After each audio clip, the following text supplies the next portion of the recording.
What's going on YouTube? In this video, I'm going to answer the question I get asked the most on my channel.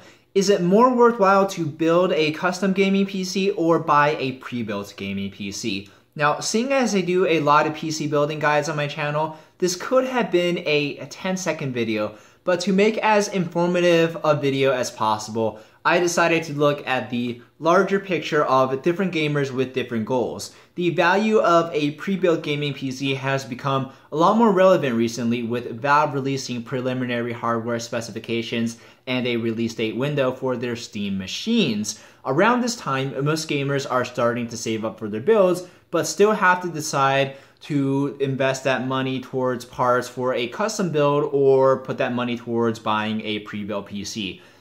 If you want to get into PC gaming and you look around the internet for advice on what you should do for your first gaming rig, whether you're asking on a PC gaming forum, Reddit, or YouTube comments, an overwhelming majority of responses will suggest to build. No matter what the circumstances, no matter what your goals are, build, build, build. To put into perspective what it'll look like if you ask for advice, think about the seagulls from Finding Nemo, but with fanboys shouting, build, build, build, build, build, instead of the seagull shouting, mine, mine, mine, mine. Okay, that's enough silliness for now, I promise. So why are the suggestions so skewed towards building a PC? The reason for the discrepancy is that PC building is its own separate hobby from PC gaming. Some will argue that they go hand in hand, but I would like to argue the contrary, that they're both separate domains. There is a dedicated community to building performance PCs, there's a lot of forums devoted to helping others build the best system for their price range, but in contrast, there's not a large community of PC buying enthusiasts, maybe laptop buyers, but PC buying is instead to be its own separate hobby because there's not a whole lot of depth involved in buying PCs. So a large part of the discrepancy is explained due to how PC building fosters a dedicated community while PC buyers don't have as strong or vocal a community. One of the major advantages of building your own PC is saving money compared to buying the same PC with the exact same or similar components. And it's the primary reason PC building enthusiasts argue that it's stupid and a waste of money to buy a pre-built system. But if it's so stupid to buy a pre-built system, why can the dozens or so premium gaming PC companies stay in business? Are they only making money off of uninformed buyers? Well, let's analyze how much more you would pay for a pre-built PC than building the same PC yourself. Now, the perfect system for this comparison would be a Steam machine because they're the most anticipated pre-built systems of this year, possibly of all time, but the specifications we know so far are very vague. We don't know the individual specifications, so we'll have to revisit the Steam machine once the official specifications have been released. The system I chose to do the comparison with is from Origin PC. Are they the best gaming PC builders? I don't know, but they do sponsor YouTubers, one in particular who happens to make Battlefield Hardline videos, so I'll go with their system. I chose a high-end system that can run current and at least next year's games in high to ultra settings with a GTX 970 as the graphics card. I know what you're thinking. In spite of recent drama regarding the GTX 970 memory, it is still an excellent graphics card. Most of the angst about the VRAM issue comes from dedicated fanboys, with Nvidia fanboys going, "Nvidia, why you do this?" and AMD fanboys going, "Lol, Nvidia sucks." But the most important criteria in evaluating GPU value is the FPS it gives in games, and regardless of advertising fluff, the GTX 970 still posts outstanding benchmark results. To choose the parts for the custom PC, I looked at each component on the Origin PC and I used PCPartPicker.com to select the same component, and for custom Origin branded components like the Frostbite cooler and the fans, I tried to select the most similar consumer components as close as possible. One critical mistake that new PC builders make is not factoring in the cost of the operating system in the build. The Windows 8 hate bandwagon has already left town, so to get the objectively best operating system for modern games, you have to add the cost of Windows 8 to your build, whereas the operating system is included in the price of most pre-built systems. I will post a link in the video description of all the components in the custom build if you want to look at them in more detail, but the price of the Origin PC after shipping comes to $2,330. With components as close as possible, And with the operating system and shipping factored in, the custom PC we built costs $1,440, which could also be the resolution you game at. Anyone? Anyone? Aww. The Origin PC costs about $800 or 62% more than our custom PC. Extrapolating this ratio to other performance tiers and assuming, this is a big assumption, assuming the ratio remains the same, a $1,200 pre-built system will cost $750 to build, and a $3,200 pre-built PC would cost about $2,500, actually no, $2,000 to build. However, the relative price differential does vary slightly across performance tiers within the same manufacturer and could vary widely across different manufacturers.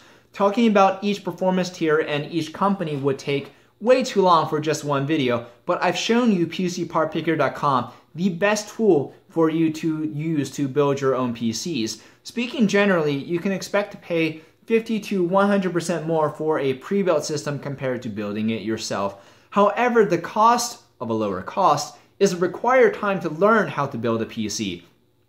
Building your own PC sounds intimidating. In actuality, it's only slightly more complex than Legos, and it's also comparable to building an AR-15 from just the receivers. Now, people from countries where you can't own nice things hate it when I make the comparison of building a gun to building a PC, but trust me, it is a very similar process.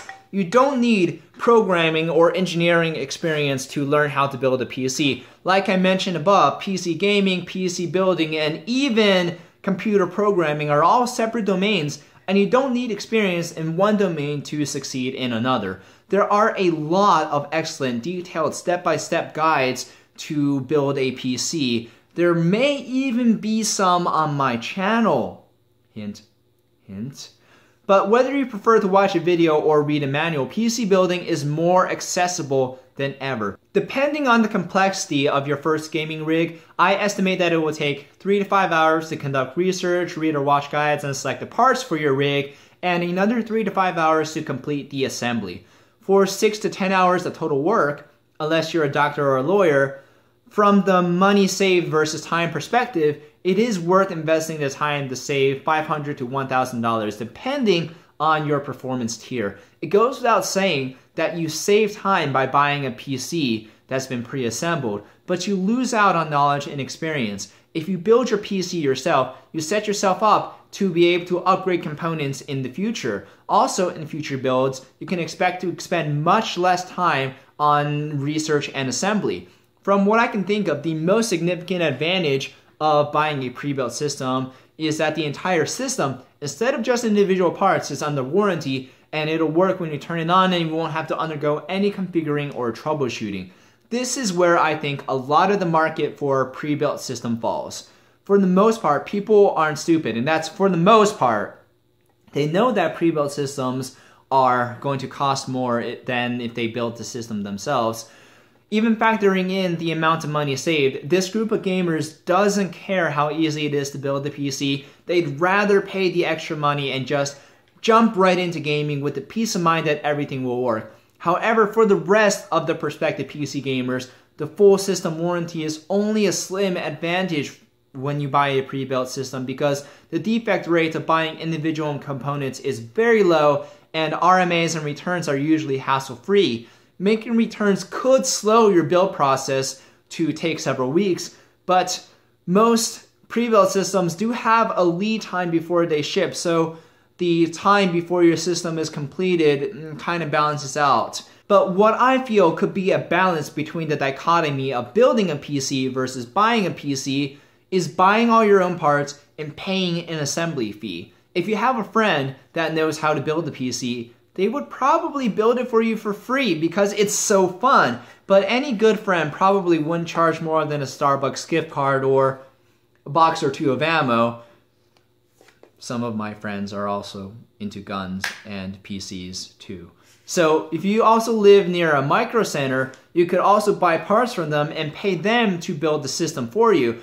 I don't remember the cost of assembly, but for a standard air-cooled build, it can't be more than $300. If you guys know the cost of Micro Center assembly, please post a price at your local Micro Center in the comment section of the video.